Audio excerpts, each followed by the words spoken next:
Atilra es artífice de un proyecto solidario, colectivo y social. Es una realidad que crece, se desarrolla, vive y se multiplica.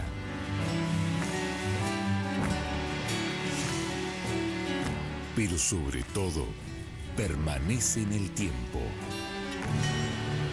Atilra, más de 70 años, sembrando de sueños el camino.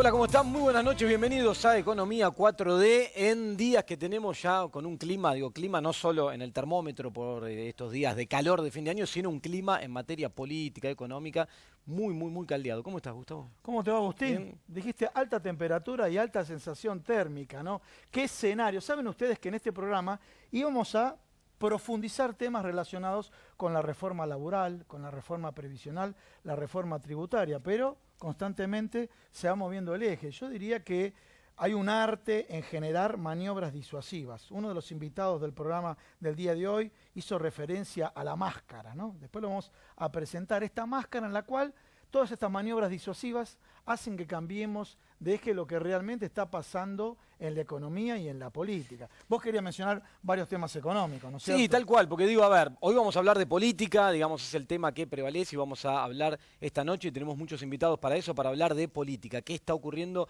en Argentina con todo esto que estamos viviendo todos los días, de tensiones, Estado de Derecho?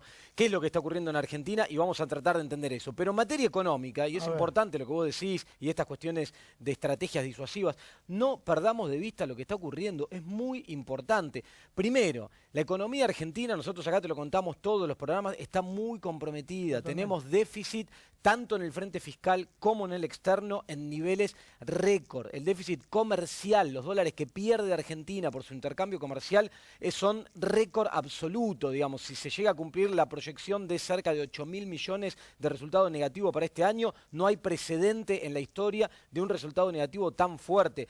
Todo esto, te lo contamos, se financia con deuda. El crecimiento del endeudamiento, que ya lleva más de 100.000 millones de dólares en menos de 2 años, es insostenible. Las tasas de interés son altísimas. Las LEVAC mantienen hoy una posición de más de 1.2 billones de pesos, una bomba de tiempo. No pueden bajar las tasas de interés, siguen creciendo. Las tasas de interés están al 30%. Eso condiciona el crecimiento económico y en el medio de todo esto se mandan una serie de propuestas al Congreso de la Nación para ser aprobadas en materia, acá ya, digo, lo pasamos en algún momento, lo trabajamos más en detalle hace unos programas atrás, previsional, laboral, tributaria, pacto fiscal con las provincias, todo en marco de una serie de acuerdos muy respaldados por organismos internacionales que no salen a decirlo, pero que están atrás de esto, y todo esto empieza a quedar oculto por lo que ocurre en el plano de la política y la justicia, vamos a decir, no la política, ¿no? Totalmente. Todos los temas que se están cambiando de eje. A ver,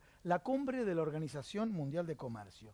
No lo comentaste ahora, pero cortito. La inflación proyectada, pero no de Agustín Datelli, de economistas del mismo palo, y me refiero 2,53% para este mes, pero mientras tanto los jubilados, hay que bajar a las jubilaciones a los trabajadores, hay que pisarle los salarios. Realmente es muy paradojal lo que está ocurriendo. Antes te cuento una cosa, porque vos marcás lo de la inflación. Digo, yo me presenté una proyección hace unos días atrás de, para el mes de diciembre, entre 2.5 y 3 mensual, muy alta, eso te lleva a cerrar el año en 25, lo que decíamos acá al principio de año, ¿te acordás? En este programa decíamos que la proyección para este año iba a ser 25% cuando la meta del gobierno era 17%. Va a ser 25%. Ahora, esa proyección para el último mes, ¿por qué coincidimos? Vos hoy me decías, Melconian proyecta lo mismo que vos. Porque la proyección es sencilla, es matemática, vos agarrás el índice de precios, cargás el aumento de gas, de luz, de combustible, de medicina prepaga, ciertos impactos sobre otros precios, en los ponderadores factores del índice y te da eso es matemática. Mientras tanto, Agustín... Donde después no coincidimos es en las propuestas de un lado y del otro, ¿no? Porque el otro día un periodista la acción terapéutica, me decía, coincidís con Esperdio. No coincido, muchachos, no nos volvamos locos. El diagnóstico es similar, la acción terapéutica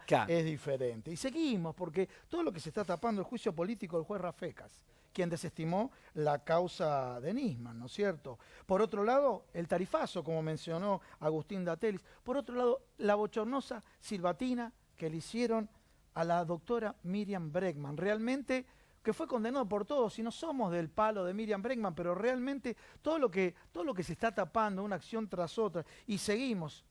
El tema de El Ara San Juan, el tema de la muerte de Rafael Nahuel. Va quedando todo el tapado. tema de Santiago Maldonado, que era tapa de todos los diarios. La familia se acaba de juntar con el Papa en el Vaticano. Todo va quedando tapado. El juez Rafecas va a estar ahora en el Consejo de la Magistratura, obviamente va a ser juzgado. ¿Quién no está? Gils Carbó. O sea, ahora Gils Carbó ya no es más corrupta. Como renunció ya no es más corrupta. Esto es como se instala mediáticamente todo. Cómo se busca cambiar de eje. Y ni hablemos la lucha de los docentes como variable de ajuste. Pretender que los docentes, porque tienen un trabajo especial que es diferente, ¿sí? No están trabajando en serie, no trabajan en serie. Y de alguna manera pretender decir que los docentes tienen una jubilación de privilegio. Y seguimos sumando situaciones, cosas, palabras, hechos, maniobras discursivas. Realmente ahora, la máscara. Gustavo, vos fíjate el hashtag de nuestro programa de hoy, que es Estado de Derecho, porque una de las preguntas que nos tenemos que hacer, y hoy vamos a estar hablando con nuestros invitados esta noche, es: ¿peligra o ya está en serio peligro el Estado de Derecho en Argentina? Porque todas estas detenciones que estamos viviendo sin condena firme de parte de la justicia, sin el debido proceso, esta cuestión de la doctrina Irursum, ¿no? Esta cuestión de la prisión preventiva, que algo que no es que lo digamos nosotros acá, lo dijo Carlos Pagni, editorialista principal de La Nación, nadie va a acusar ni de kirchnerista ni de opositor ferviente del gobierno, dijo: con esta doctrina Irursum habría no sé cuántos funcionarios de este gobierno que tendrían que estar presos también. Pero a ver, Agustín, es selectiva. Bueno, pero por eso, es selectiva, no nos cabe la menor duda, porque mientras tanto nos estamos olvidando el tema de Correo Argentino y el tema de la extranjerización de tierras, que también vamos a hablar acá. Realmente es un tema delicado, pero también hay otro tema, ¿sí? Porque te acordás que un funcionario dijo que había en el Estado grasa militante, y ahora parece que esta cultura de trabajadores Nakam Pop o New Age, y me refiero inclusive over 100.000 pesos, ¿sí? Carla Piccolini, esposa de Andrés Ibarra, Relaciones Institucionales, directorio de RTA. Señores, venían del sector privado y dijeron: nosotros, como venimos del sector privado, no necesitamos del Estado. Sigo mencionando a quienes necesitan del Estado. Andrés Peña, el hermano de Marcos Peña, subsecretario de Desarrollo en el Ministerio de Producción. María Josefina Rulet, esposa de quién? De Federico Stutzenegger, asesora del Fondo Nacional de las Artes. El señor Levac. El señor Levac, sí señor, el señor Levac, ¿no? Para que volvamos nuevamente a la película Plata Dulce, ¿sí? Ya que, bueno, hay un cineasta en el estudio. Volvemos a la película Plata Dulce. Bicicleta Sturzenegger. Sí, Amadeo Nícora, primo de Ricardo Bursaile a cargo del INTA. Marina Klemensevich, esposa de Iván Pavlovsky, el vocero presidencial en la Subsecretaría de Hábitat y Desarrollo Humano. Mario Frigerio, termino acá, pero la lista es interminable, ¿sí? Bueno, y la novedad de estos últimos días... Bueno, la novedad, toda la familia de Triaca, y también que menciona casualmente a la esposa del ministro Triaca, entró, y esto también, porque están mencionando mal, y esto hace referencia que si quieren ser profesionales, el trabajador del Estado tiene que tener un protocolo. Y la esposa del ministro Triaca entró en la época de Héctor Lombardo con el radicalismo. Primer punto. Entró como cargo político. Y sí, la crítica al gobierno anterior sería que nombraban nuevos funcionarios y lo corrían a un costado. No hacían como este gobierno, que limpiaban a los que no eran partidarios, sino lo ponían en un costado. Y siguió. Esa es la carrera que dicen aquellos que su acervo intelectual es a través del sector privado, pero dependen del sector público, y acá la connotación es muy, pero muy alta. Y esto de medir con diferentes varas, que hablábamos antes para la justicia, corre también para los medios de comunicación. Acordate el caso de, porque aparte tiene que ver justo con el mismo cargo, dirección en el Banco Nación, de Delfina Rossi, en el gobierno anterior. Fue un escándalo para los medios de comunicación, un escándalo absoluto. En este caso, no veo que tenga la misma repercusión la designación de la hermana del ministro Triaca, y si te pones a revisar un poco la hermana y la esposa, en materia de currículum, Digo, me parece que tiene menos fundamentos como para Mira, estar en ese lugar. casualmente es un debate, si se va a criticar de un lado y del otro, tenemos que criticar a los dos lados, están gobernando ahora, mencionamos a los actuales, pero sin embargo el eje de ellos, venimos del sector privado, y el voto se lo dieron, no se van a meter en lo público porque vienen de lo privado, porque lo privado es perfecto. Un paradigma que uno no comparte, pero ellos vendían ese paradigma, ahora no, viven del sector público, y son familiares directos de funcionarios de cargos importantísimos. ¿Te parece, Gustavo? Hacemos una pausa y arrancamos, presentamos a los invitados que tenemos acá, un living, vamos a hablar de política, quédate ahí, vamos a ver qué pasa en Argentina con el Estado de Derecho y con todo lo que estamos viviendo por estos días. Pausa y arrancamos, dale.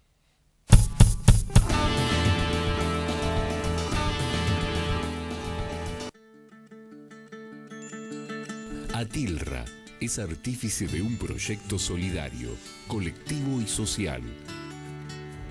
Es una realidad que crece, se desarrolla, vive y se multiplica.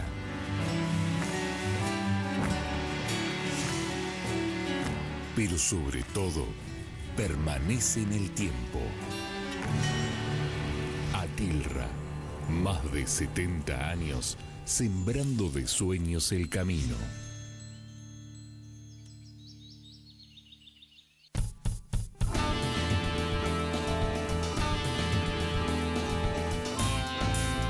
Bueno, importantísimos invitados, como en todos los programas, ¿no es cierto? Pero comenzamos presentándolo, Pino Solanas.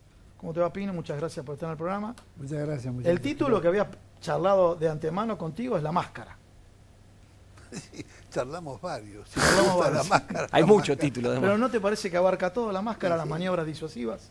Y sí, la máscara tiene la apoyatura de una talentosa cobertura comunicacional.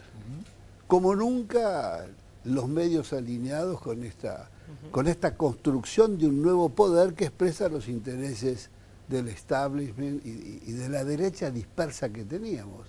Por primera vez después de décadas logran juntar una fuerza con una capacidad discrecional, autoritaria y censora de sonrisa tierna. Es cierto. Bueno, realmente cierto. un poeta, pero cada palabra, mucho contenido y continente. Bueno, he hablado de contenido y continente, Eduardo López, secretario general de UTE, CTA de Cava, secretario gremial del CETERA. Bueno, muchas gracias por estar en el programa. Ustedes tienen jubilación de privilegio. Sí. Nosotros cobramos los jubilados docentes 35.000 pesos, 30.000 pesos. No es de privilegio. Luego de aportar 40 años, un 20% más que el resto, porque es una jubilación especial. Venimos aportando desde el año 58, 59 esa caja, que no tiene déficit. Nos jubilamos a los 57 y 60 en vez de los 60 y 65, pero bueno, no es bueno que haya maestras jardineras de 65 años dando clases o profes de educación física, y aparte digo, hacemos el aporte toda la vida de esto, de manera tal que no es de privilegio, es una jubilación especial. Podemos ganarla lo mismo, podemos parar este robo a las jubilaciones de todos. Al que fue fletero toda la vida y es autónomo, le van a bajar la jubilación. Al que cobra una jubilación de 70.000 pesos, le van a bajar la jubilación. Al plomero que aportó y está jubilado también. Al plomero que no está jubilado, le van a sacar la jubilación al padre. Es decir, ¿qué es sacarle la jubilación? El aumento programado para marzo, si sale la ley en diputados, le van a pagar la mitad. De jubilación, de asignación universal por hijo, de asignación familiar, toca a 20 millones de personas. El Senado lo aprobó, por supuesto, con los votos en contra de senadores coherentes como Pino, pero hubo otros que aprobaron, tanto del oficialismo como aquellos que se dicen opositores, pero en realidad aprobaron eso. Para la victoria, sí. Vamos a poner, digo, para que los televidentes lo sepan, si cobras 10.000 pesos de jubilación, ibas a tener un aumento de 1.200 pesos. Sí, hablarle en pesos, para que En no se pesos, confunda la gente. el 12%. Bien, en vez de 1.200, ¿cuánto le van a dar? En vez de 1.200 te van a dar 500. Bien, Te ya sacan está. 700 pesos. Ya está, ese es el Si dato. 20.000, 30.000 lo vas duplicando. Te lo sacan en marzo, en abril y en mayo. Lo podemos parar. Llamen a los diputados para decir que no voten esto. Bien. Esto le agregamos una inflación del mes, como dijo Agustín, del mes de diciembre, proyectada 2,5-3%. O sea, realmente sorprendente. Pero bueno, como en este operativo de maniobras disuasivas, no tenemos que olvidarnos, por ejemplo, de Rafael Nahuel, del submarino, sí, porque en definitiva son una serie de marchas y contramarchas con eso, y tampoco de Santiago Maldonado y los pueblos originarios. Yo creo, Gustavo, que en este punto estamos hacia un estado de excepción en la Argentina. Es una tendencia muy profunda. Decreto de autonomía de las Fuerzas Armadas, 2016. Yo lo denuncié especialmente. El fallo del 2x1. Se trató de dar libertad a los genocidas para reforzar un aparato represivo. Luego, estos hechos represivos, Santiago Maldonado, es vía libre a las Fuerzas Armadas en materia de represión y de gatillo fácil. Y estas persecuciones, considerando delito un memorándum votado por el Congreso, que no apoyó el Partido Obrero. ¿Que ustedes no apoyaron? No lo apoyamos porque consideramos que la pista iraní era todo un cuento del Departamento de Estado norteamericano, que giró para un lado, giró para otro, y la política argentina fue siguiendo esos giros. Ahora están siguiendo el giro de Trump, que ha declarado a Jerusalén capital del Estado de Israel, creando una crisis mundial con Medio Oriente, con todo el mundo musulmán. Y yo creo que esto va en esa línea. Vamos hacia un estado de excepción. Lo denunciamos también cuando fue la expulsión, que fracasó por inhabilidad moral de Julio De Vido, que no tenía nada que ver con la causa, que después se sustanció y estuvo el pedido de desafuero y demás. Y bueno, hemos estado ayer movilizados, creo 50.000 personas, que bien dijo Pino, ha sido ignorada. Por ejemplo, el diario Clarín lo sacó en la página 42, en la sección interrupción del tránsito. ¿No? 50.000 personas convocadas por organizaciones... La sección interrupción del tránsito, sí, impresionante. Por organizaciones sociales y piqueteras, un sinnúmero de sindicatos combativos, Te pido un favor, clasistas, una reflexión. y atacando este paquetazo, paquetazo descomunal, que es descargar una ofensiva sobre el Néstor, pueblo ¿cómo trabajador? estamos presentando los temas? El tema de Miriam Bregman, lo que pasó en la legislatura. Una Sí, te reflexión. agrego que un minuto antes pasó con Gabriel Solano, Sí, con Gabriel Solano. que sí. le interrumpió la barra igual que a Miriam y además le cortaron el sonido, entonces no se oye bien, lo de Solano no se oye bien. Yo no lo vi nunca, porque yo juré por el socialismo, por la unidad de la clase obrera, por todo en diputados, fuimos siempre respetados los distintos juramentos. Era una patota. ¿No? Impugnamos a la presidenta porque yo estaba presente, a los gritos. Es un manejo, es todo parte de lo mismo. Esto es un estado de excepción el que se va configurando en la Argentina, que ataca la más elemental garantía de democracia política. Vamos a seguir por este lado, si te parece, Gustavo, Sí, del cómo no. living. Voy a arrancar por las damas. Voy a presentar a Lucila de Ponti, que es diputada nacional del Movimiento Evita por la provincia de Santa Fe. ¿Cómo estás, Lucila? Bien, buenas Gracias, tardes. buenas noches por estar acá.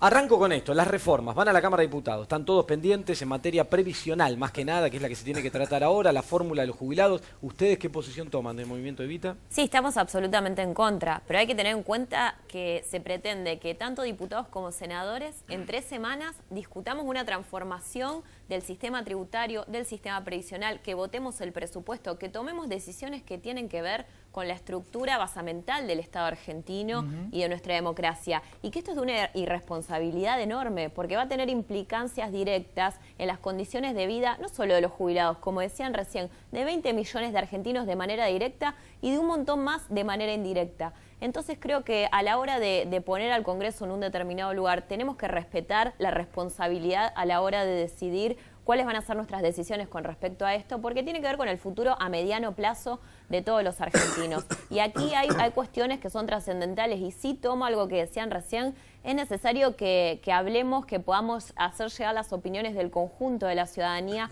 a cada uno de los diputados y diputadas que tenemos que tomar estas decisiones y que votar, así como de los senadores y de nuestros gobernadores, que han sido quienes firmaron, 23 de ellos, de todos los colores políticos, este consenso fiscal que transforma muchísimos aspectos de nuestra economía y de nuestra política y que tiene una responsabilidad enorme de lo que va a pasar en el futuro.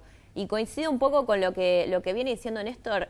Creo que también podemos hablar de que en Argentina estamos transitando un sistema democrático fallido, que no solo no puede dar respuesta a las necesidades sociales y a los derechos básicos de los trabajadores y trabajadoras, sino que ahora también estamos viendo cómo se vulnera la legalidad mínima del proceso judicial, la legalidad mínima de nuestros derechos y las libertades civiles, y creo que es muy preocupante y que el conjunto de la ciudadanía tiene que tomar cartas en el asunto y hacer una expresión mucho más contundente con respecto a esto. Y Lucila, más allá de la posición de ustedes, ¿cuál es tu percepción desde adentro? ¿Estás ahí en la Cámara? ¿El resto de lo que vos querés que pasa esta cuestión previsional o se traba, vuelve al Senado? Nosotros estamos comprometidos en lograr que la oposición tenga una posición de conjunto para modificar esto y que vuelva al Senado, o en todo caso, hay voluntad de muchos sectores de la oposición. La realidad es que el oficialismo ha quedado con un número bastante contundente, entonces necesita menos de los diputados y diputadas opositores, pero estamos trabajando para que todos aquellos que en campaña dijeron que iban a defender a jubilados y jubiladas, que representaban a los trabajadores y trabajadoras, ahora se hagan cargo desde su banca de votar en consecuencia. Así que todavía, digamos, no perdemos la esperanza de poder lograr algún resultado que sea positivo para la sociedad. Sigo presentando y está con nosotros Carlos Raimundi, que es secretario general de Solidaridad Igualdad y fuiste diputado nacional por el Frente para la Victoria hasta hace poco tiempo. Así es. Carlos, te lleva a lo que está ocurriendo estos días. La orden de detención de Bonadío, que involucra a la expresidenta. ¿Hay Estado de Derecho en Argentina? ¿Cómo estás viendo esto? Sí, añadiendo a lo que se dijo, porque estoy de acuerdo con todo y para no repetir. Yo creo que hay un proceso en toda la región, no solo en Argentina. No hay hechos aislados.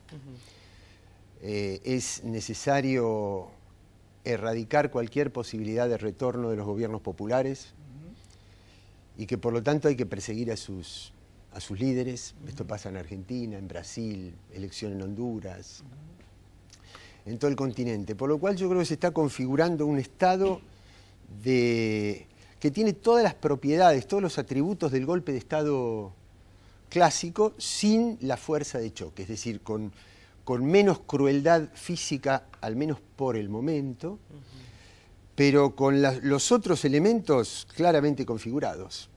Proscripción de los líderes populares, apropiación del aparato judicial y mediático, jerarquización del aparato represivo. Ahora, creer que esto del Estado de Derecho es un compartimiento estanco y está en un lado el Estado de Derecho y las garantías institucionales y no tiene nada que ver con la aplicación del plan de saqueo, de entrega de soberanía y de miseria, sería un error. Una cosa va de la mano de la otra, lo fue siempre y lo está haciendo ahora con algunas características nuevas, ¿no? y renovadas, remozadas, pero las consecuencias son exactamente iguales. Yo tomo este planteo de que, para decirlo muy rápidamente, yo no tengo la formación económica de ustedes, pero esto es un proceso de tomar dinero especulativo del exterior, es decir, endeudarse, maximizar a través de herramientas financieras la tasa de ganancia y dar la libertad absoluta de fuga de capitales. Esto es un balde donde vos le echás líquido, pero como tiene un agujero, cuanto más echás, más se va. Esto no se sostiene. A veces es mejor no tener la formación económica para tener esa síntesis. Pero es perfecta no se sostiene. Esto es una bomba de tiempo. Ahora, el problema es que todavía no hay en las grandes mayorías, y creo que va creciendo inmediatamente, progresiva y rápidamente y aceleradamente, esa conciencia de asociar lo macroeconómico con lo cotidiano. Cuando en poquito tiempo más esto, digamos, lo macroeconómico se asocie vía tarifazo, vía jubilaciones, vía pérdida de derechos laborales, vía cierre de fábricas y demás, llega un momento en que esto no da más. ¿No? Entonces creo que y para ese momento hay que tener muy aceitado el aparato represivo. Una última palabra, si hay algo que caracteriza a la civilización es ponerle límites a la fuerza, a través del derecho, a través de las normas. Cuando vos tenés un presidente, una vicepresidenta y una ministra de Seguridad que te vuelven a decir que la voz de las fuerzas represivas es sagrada, es un retroceso civilizatorio tremendo en el sentido de volverle a hacer ganar el terreno a la fuerza en lugar del derecho. Ahora, el Estado de Derecho no está disociado del Estado de los derechos sociales y humanos, ¿no? Clarísimo. ¿Te parece, Gustavo? Hacemos Sí, vamos a un corte. pausa, Antes del seguimos corte, con este living de lujo que obviamente, tenemos de hoy. lujo. Sí. Antes del corte, Sí.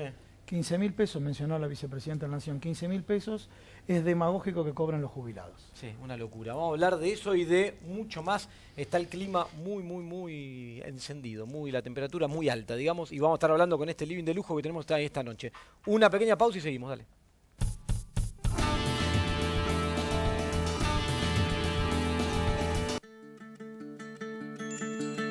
Atilra es artífice de un proyecto solidario, colectivo y social. Es una realidad que crece, se desarrolla, vive y se multiplica.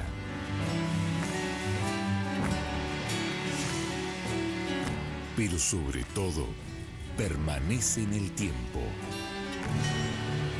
Atilra, más de 70 años sembrando de sueños el camino.